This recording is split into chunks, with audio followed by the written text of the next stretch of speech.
Welcome to BSides Columbus and Confessions of a Disaster Recovery Padawan, a tale of loss and regret, but also of resilience and hope. My name is Matt Fisher, but I go by Fisher because there's always a lot of Matts. Here are some things about me.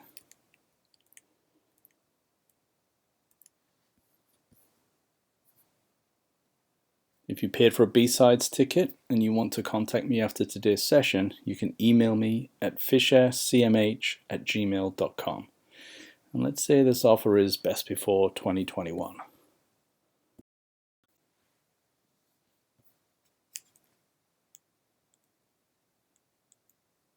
Being a little bit coy about my employer because I didn't ask for permission. You could do this, probably better than me, so you should give it a go. I'm not a DR expert. I don't even play one on TV. I'm not a lawyer, not a doctor. Any opinions or typos on my own, definitely not my employer's. You can disagree and correct me in the time for questions, and that's all good, but please be kind and respectful so we don't spoil it for anyone else.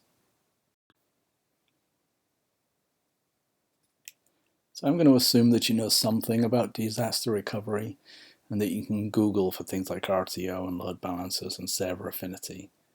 If that's the help you need, I'm sure there are many great resources out there, but this isn't a DR explainer. It's about building a DR program. I have about 3 hours of material on the cutting room floor. So prequels and sequels, the order is not strictly linear here. That's not an homage to the franchise. It's just the way it tumbled out. We'll begin with a narrative that sets the scene, maybe where you are right now. And then we'll look at where we're heading, the documents, the tabletop exercises, and the failover tests. This is a really big topic, so these are pretty skinny. And then we have your quests, like how do you succeed at this? How do you begin? How do you grow? How do you excel? And then we're done. The first confession is, I don't know much about Star Wars. I watched the first 3 movies back in the day, but the rest of it sort of passed me by. If you're watching this in a Star Wars costume because you thought this was about Jedis, then I apologize. You were lured here under false pretenses. But for those of you that came here for disaster recovery, let's get started. Let's talk about these graphics. They're poster ideas for promoting DR and business continuity events internally. It's quite in keeping with our culture, but it may not fit yours, but if it does, something to think about, adding some merch, stickers and whatnot. That particular poster is a riff on the movie 28 Days Later. We had this pandemic tabletop exercise scheduled for March 2020, but real life events kind of overtook us, so we cancelled it. There was really no need. And that's worth noting. If your event is eclipsed by a real life situation, then you can skip your event. I mean, you already tested your plan in the real event, and no one's going to thank you for making them relive it again in practice mode right afterwards. It's something to think about. I had this big story arc narrative that was going to explain some fictional startup, not the one I work at. We're going to say you're not brand new, so you've been around for 5, 10, 15 years. You're not cloud native, so, so much easier these days, right? These cloud kids. You had startup priorities, so did it make sense to invest in DR when you maybe weren't going to even make rent next month? Then you get this big customer who really makes you up your game, right? Moves you into a proper data center out of your garage, and so you're colo out there, and maybe second data center in time, but this big customer is making you jump through compliance hoops, and that feels like a compliance risk, like a pressure on the business, forcing you to do the right thing, and I'm kind of okay with that. That's a control. Yeah, so data centers, first data center, second data center for resilience, their data centers to cloud, but no second region in the cloud, that would be a 4th data center, and that's just crazy.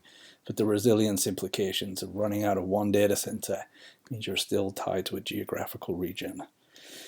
And then those unlikely threats with the compliance. So I had a lot to talk about here, but it kind of ended up on the cutting room floor.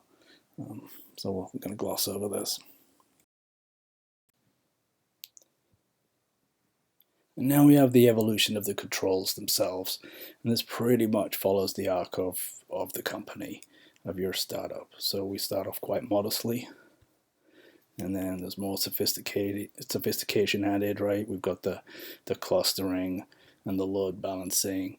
We've got the pools and the farms, and we're able to ride out those single node failures pretty well. But then you get some larger tech apocalypse, and your fault tolerance just can't save you. So you're just cratered in your data center. And you don't yet have that second data center, so you've just got nowhere else to go, and your customers are raising eyebrows at the time it takes for you to recover. And that's when that second data center becomes a real thing. Business continuity, I mean, there's some discussion about, disaster recovery is certainly a component of business continuity, but if you don't have that business continuity already in place, you can't draw from it. I mean, you're going to be feeding it, right? You're going to be finding out the criticality of things and the single points of failure, perhaps before business continuity comes along. And clouds and containers. We may not have started with that, but it's definitely something we have to do. Our dev and engineering talent pretty much demands it. They've got to future-proof. If we can't let them play with those features here, then they're going to go somewhere else and do it. So every time we replace some system or build some new products, we're thinking cloud first. And retention of that talent is a business continuity concern, and it's legitimate. Okay, and now everyone's favorite, documentation. You are going to need different documents for different purposes. You're going to need an executive summary of the program, no more than 2 pages. I recommend you work on that now instead of waiting until you're asked to deliver it in 5 minutes' time. Your future self will thank you. The DR plan is the big kahuna. It's an enormous document. Start now, even if you're just putting in the skeleton of headings and placeholders of the things you might think you're going to need. I'm wary of describing this too well because A, it will take up all of the time, and B, they're usually proprietary and protected by non-disclosure agreements. But of course you can find templates and advice around the place, and you can look at what your customers are asking for and what your framework is looking for, and you can key off that. But just get started, because you're going to be adding and adding and adding to this over time and building it up. And it is going to be a huge collaboration with many other people. Even if they're not wanting to come to the table early, they are at some point going to have to own their piece. And I would say that this document is likely, it's going to summarize things with an overview at the beginning that describes all the things, and then each of the things is going to have its own appendix or chapter that somebody owns. It's their piece. And it might be on a need-to-know basis, so that might be the only piece that they see. So you're going to have some rigor around, the collaboration of this. One of the things that's definitely going to be in there is the criticality. What does the business care about the most? What's the most important thing? Make sure that those are outlined. Make sure that if there's any metrics around them, sort of SLAs and commitments and requirements, like your regulatory stuff and your contractual stuff, and describe what compliance looks like and what non-compliance looks like, and some idea of what the impact is if you don't meet compliance. The Failover runbook is, for us today, the most important of those appendices. It is the step-by-step instructions of how to get from data center A to data center B once a disaster has been declared. How to turn down A, how to get things ready, how to stand up B, how to validate, and that gap is the latency between running from A and running from B. So the Failover runbook, the step-by-step instructions that are to be followed. And then compliance records, right? So at the very least, it's your version histories of the documents, annual review perhaps and sign off. Maybe there's minutes recorded if that's your culture. And again, you can look at the sort of things that your framework or customers or compliance people are asking for. What is the document set that they expect to see for a DR program, and achieve that checklist.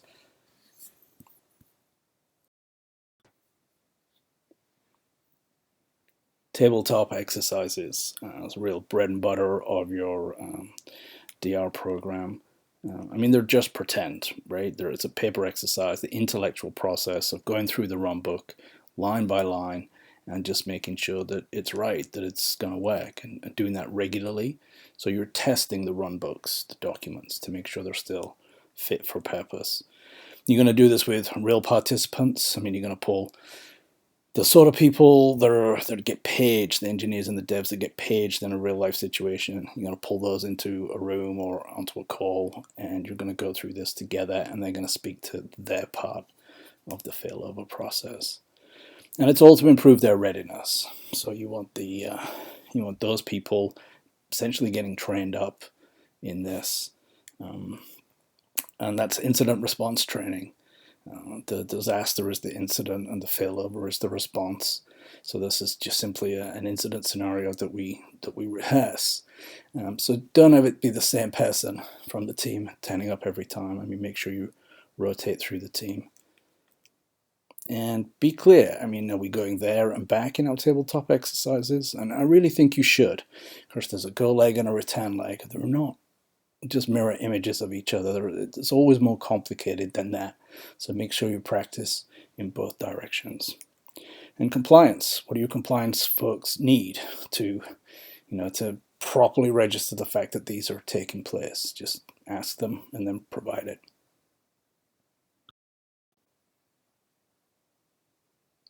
Let's look at some of the key roles that are needed in a tabletop exercise, because you really can't do all of this on your own.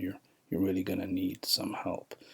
And I will say that because of reasons of culture, some of these names might not be the sort of thing you'd find in your corporates, because you don't have like a chief unicorn officer or something. So don't worry about the title so much, just appreciate what the roles are.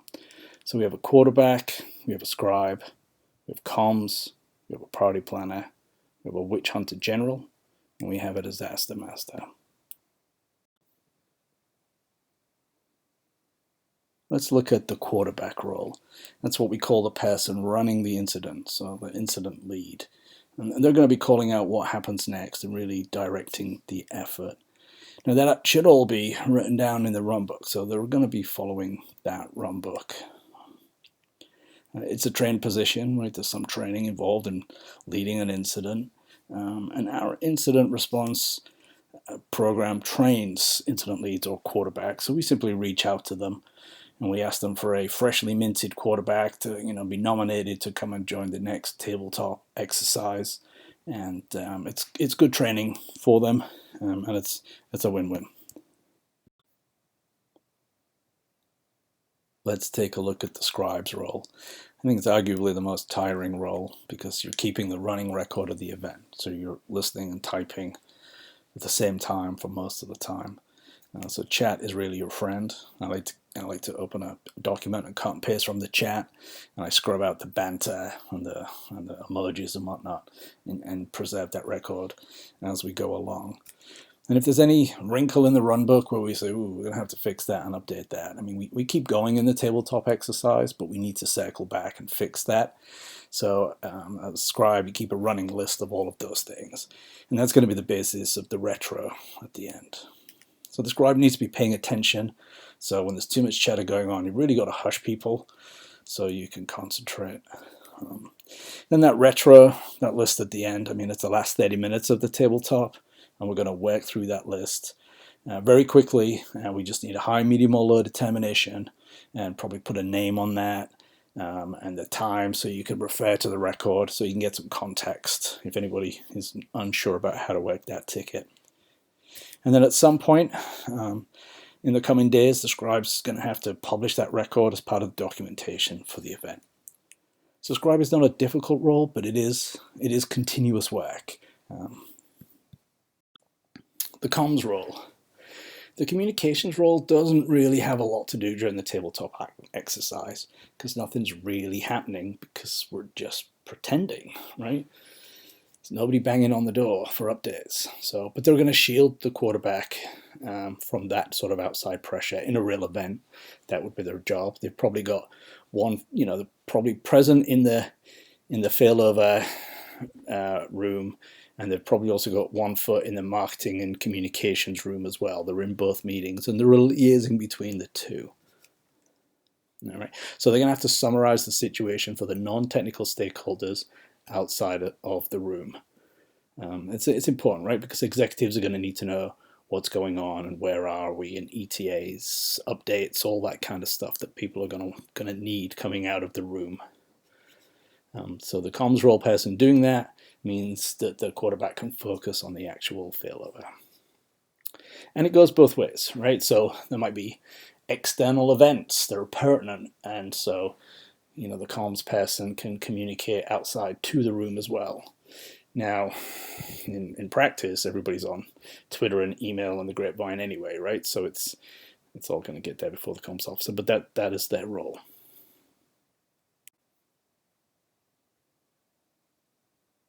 The party planner's role, it's huge. You should really chop it up into a few people. I mean, so much work here. So I mean, you got just all the room booking and scheduling that has to happen. That in itself is a bit much. You got to do, announce it and invite people. If you're going to invite people, you're going to have the right people there. So it's the right mix of people from the different tech teams and rotating the participation and all of that kind of stuff. And I will say it's tempting to just write to the managers or the directors and say, hey, here are the people that I need. But in a bottom-up, community-driven culture, like that is not going to work. You're going to get some backlash. So you call for volunteers, and you let people volunteer themselves. And if that doesn't work as your last resort to get rears in seats, then maybe you try that top-down approach. Schedule the day, like have some sort of plan. Know how it's going to work out, and then you've got to manage that day. You've got to manage that schedule. And if anybody's interested, I mean, hit me up for how I do it, just a suggested starting point. There's a lot goes into managing the day, all sorts of things to consider. And so it's not a technical role. Anybody who's reasonably organized and assertive can be the priority planner. It doesn't have to be, and that's a great way of getting non-technical people into the DR program as well, is the roles like this. Witch Hunter General, the most unglamorous and thankless task. You're going to chase those retro tickets. That's it, really. There are different kinds of issues that we're going to find in the retro. The vast majority of them are going to be updates to the runbook, like tweak the documentation or get it up to date. Sometimes we tweak the process itself. That's all good. Sometimes there's a legit technical problem that surfaces, and okay, that needs some engineering or code or something. And then we're, those icebergs, those real big blockers that are really hindering our ability to fail over, those architectural and systemic or legacy issues that are really slowing us down, and capture those. And then those retro tickets, right? You've got to explain them, right? You got to chirp on people like, hey, this ticket is 3 weeks old or 3 months old, and then the person who got it assigned is going to say, what does this even mean? And you got to be able to explain that. But thankfully, from your retro, somebody put a name on it and somebody put a time on it, and you can refer to the record and get some context, or at least bring somebody else in that can give that context. But remember, witch hunters, it is not on you to fix the thing, right? Your job is to make sure that all the findings get some sort of attention. And if they're not going to get done, then you can just discard and close out those tickets, but don't just let the tickets sit out there.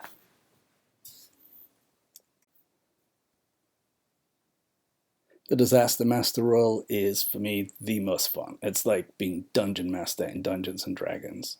So you come up with this scenario, some reason why we're being forced to fail over, right? And make it something plausible, realistic enough, but different. I mean, don't have a fire every time. And you really want to you really want to take the tabletops into places that are uncomfortable and surface issues, right? I mean, not in the very beginning, just keep it simple. You don't need to do that. There's enough work to do. But once you get into a regular pattern and you're feeling reasonably on top of it, then challenge everybody by going to the hard places, and you'll get a lot more out of it. Throw in some curveballs. I mean, take away phones and video conference or something like that halfway through. Like, have a storage array go down. Just something to get people thinking on their feet. And do make it fun, right? It's the biggest opportunity to make this fun. So come up with something interesting. And don't forget comms. I mean, make sure that, I don't know, as part of your scenario, the COO, like she needs regular updates on the hour and half past the hour about what's going on, where your progress is, and ETAs and stuff like that. So if you can, try and make the communications person work for this.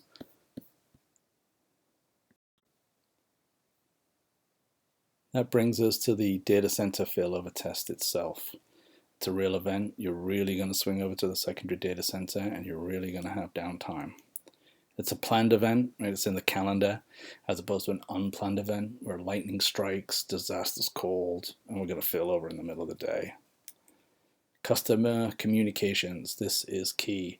You're going to have to get the message out there. You're going to have to shepherd that through your marketing and communications folks, and then through your customer relationship managers, if you know who they are even. And that's going to take some time. And then you need to be giving your customers, I don't know, 60 days notice or whatever your contract says. So you need to start this months ahead of time. So you really need a plan for this, and you really need somebody on top of it. And if you don't, I mean, the business is going to hear about it from customers. And don't neglect your unmanaged accounts as well, right? Those users that signed up to the website. Although their terms of service don't say they get notification necessarily, you want to get that message out there with web banners and emails and stuff. Otherwise, they're going to be, flooding you 1-800 number voicemail or help out email address. And it's hard to declare a successful failover test when some of the department is jumping up and down about the impact that you caused them. The night itself, there's plenty to do.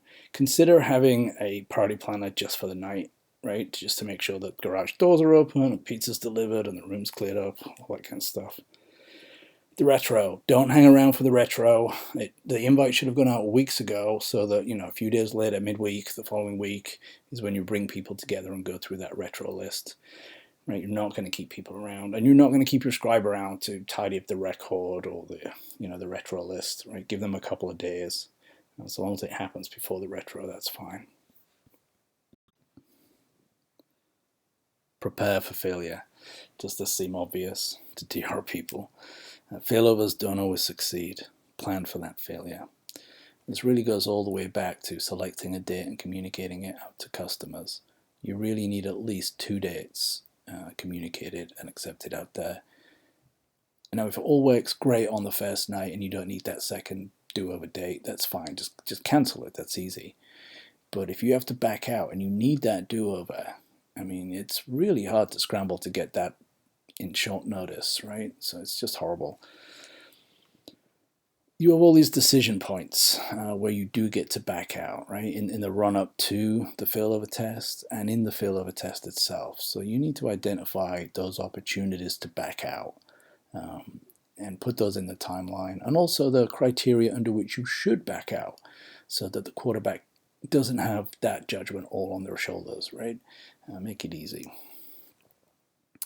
What happens if you exceed your change window? Maybe it's no big deal. Maybe there are penalties for that and you need to declare an incident instead. I mean, just know these things. If you need to send out any communications, make sure they're pre-canned, pre-approved. They're in the run book, so it's easy to execute on that too.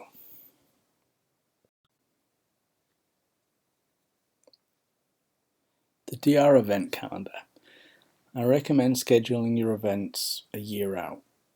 Even if you haven't communicated them a year out, like just to know where they're going to fall in which quarter. And it's mostly tabletop exercises, right? So aim for 1 per quarter. 2 of those scenarios, you're failed data center, your primary is still present, and in one of them, like it's gone, it's a smoking crater or something, it's just not there. One of your tabletop exercises is that rehearsal for the failover test, so that's a freebie. There's no scenario there. And then you've got your actual failover test annually. I mean, if you don't think you can do it biannually, buy yourself some time. So pretty straightforward.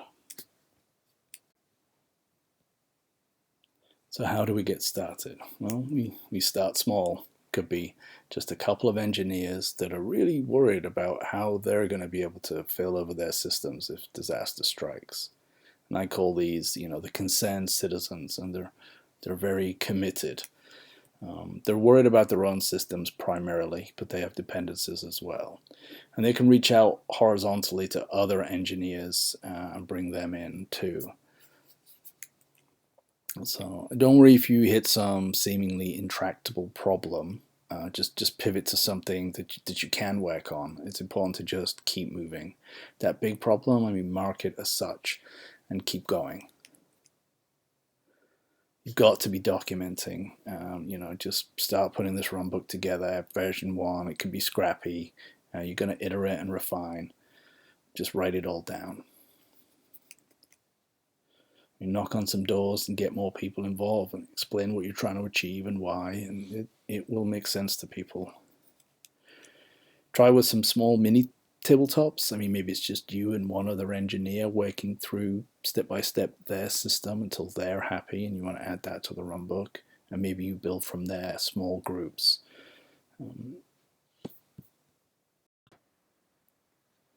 So how do we grow the team? Well, you ask for help, right? You need some volunteer firefighters that are interested enough to donate some part-time hours in addition to their day job. And you're aiming for that first full tabletop exercise, so you need to get to the point where your runbook is pretty much end-to-end the failover process, and then you can schedule this first tabletop. And it's as much to introduce people to the process of the tabletop and to the idea that a planned failover is something that everybody needs to practice. And then it's continuous improvement. You're going to have a ton of findings every time. But that's continuous growth, right? You're going to be drawing more people into this process, and your coverage is going to grow. And you need to keep documenting. You need to keep maintaining that runbook. And you need to delegate the ownership of the different parts of that runbook to some of these teams. And then you got to iterate. You just got to keep doing it.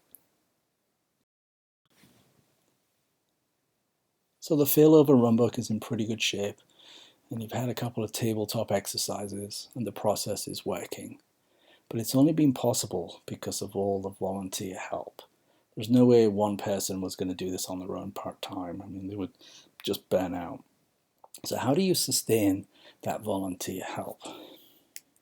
So we introduced the idea of stewardship. Stewards or co-owners of the program, they get to shape it. And it's a 1-year commitment. So we ask maybe a dozen volunteers if they will make this commitment of 4 tabletop exercises and a failover test if we think we're ready. And then after that, it's somebody else's turn. But we would like them to hang around for that 2nd year to mentor the newcomers so they're not thrown in at the deep end. We also have a wider community of people interested or concerned about DR. Now, their level of commitment may not rise to stewardship, but if we create some sort of forum or chat room or intranet space where people can bring their concerns and ideas, then we can still crowdsource a lot of this. And this is where we're going to recruit from in the future. So stay positive. People will find this. And the sustainability means that the program should survive you and should survive any of the stewards, right? So you really need to be recruiting your successors. And we ask every steward to recruit their replacement.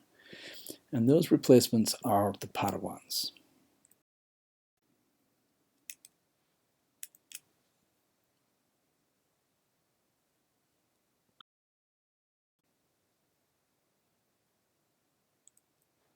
So Padawans need training, and we do that in 3 ways. I learn from reading, I learn from seeing, and I learn from doing.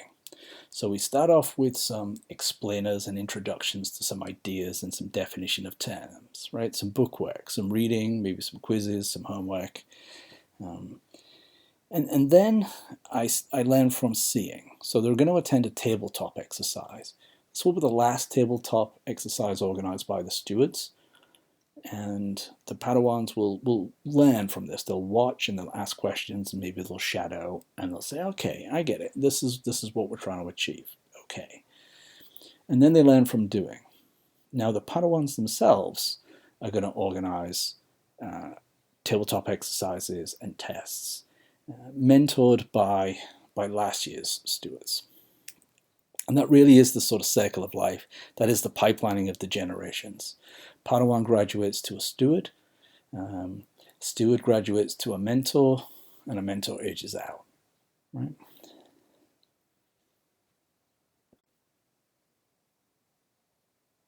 So how do we become a legit program? Well, I'm not sure that there's any graduation ceremony for doing that, so I think you just have to walk like a duck and quack like a duck. And I realized that this slide feels like playing defense. So you can't do all of the things, so you define what your scope is, and then make sure that your scope aligns with the business's priorities. That's always helpful. Come up with some KPIs, because if you don't, somebody else will voice them upon you, so they should be realistic and achievable. Just measure things. Whatever you can measure, really. Have a policy and a standard, and do that before some policy writer cuts and pastes somebody else's policy from elsewhere. So you just want to explain that DR is happening and that you're achieving all the criteria set out in the standards, and then the standards will list all of the goals and objectives and the measurements. And the golden rule of policies is that we say what we do, and then we do what we say. So bear that in mind. And then connect with other programs, right? So if there's a risk register in the risk management program, make sure you're registering items on that.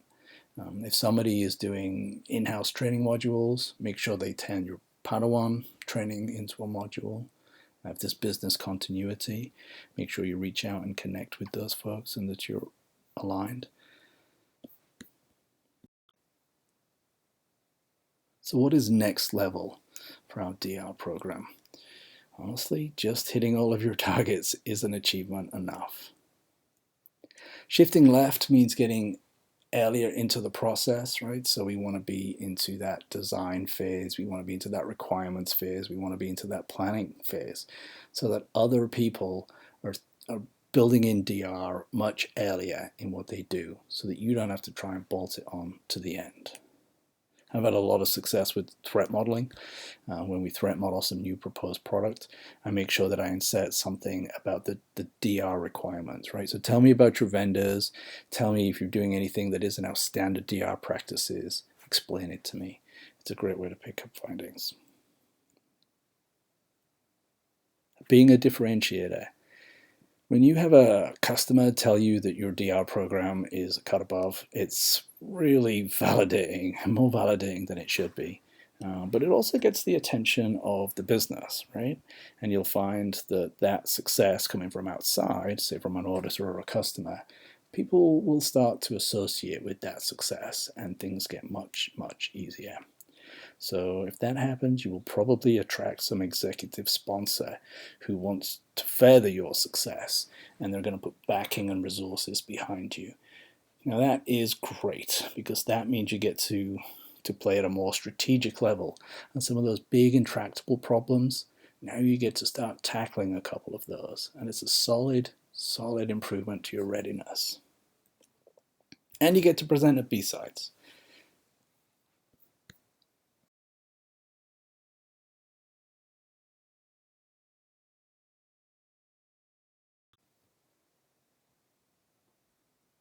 So that's the end.